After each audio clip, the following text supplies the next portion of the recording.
let's take a few questions. So far, not many ladies asking questions. I'm sure the ladies have got more questions than as many questions as the men here. So,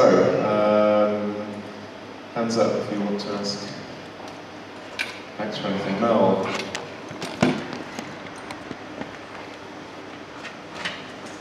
On engaging with the enemy, how effective has that been for you in the past? Very, very good question. Well, I've only just sent this letter off to Professor Maloney, but it has been quite successful because I did end up meeting some quite senior math officials and things like that, and having discussions. I mean, how much they listen and things like that, who knows? But I just think you just got to try and keep every single possible avenue open. And I mean, we can encourage like our ministers to sort of like engage with them as well.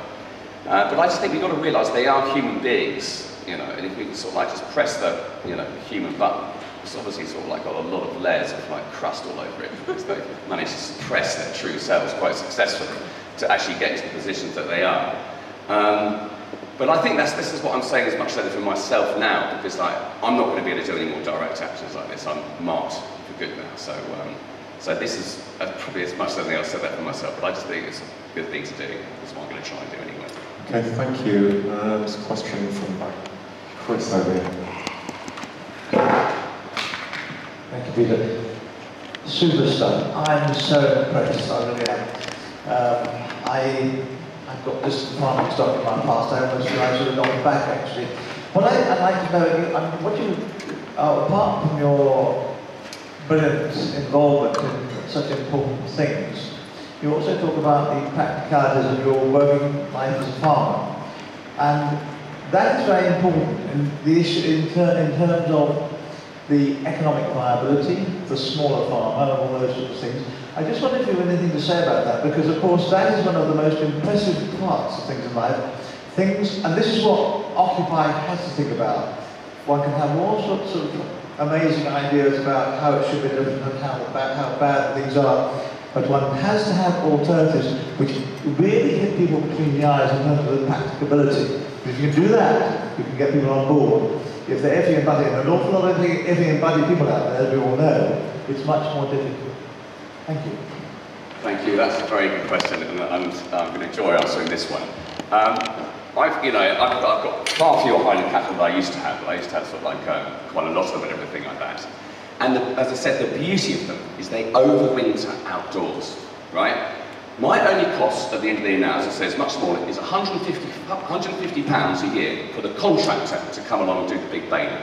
You know, I've got my old Massey Ferguson, and I've got my sort of like my Turner and my rower upper and things like that. Really sort of like beating up old things. You can get them for 30 quid down sort of like different places. Just do them up, patch them up a bit and all the rest of it. So you're right, farming becomes actually a lot more profitable. I haven't got to buy tons and tons of wheat and barley, which is going up exponentially. We're totally reliant on the food that is there available to it. But to do this, you need to have the right breed.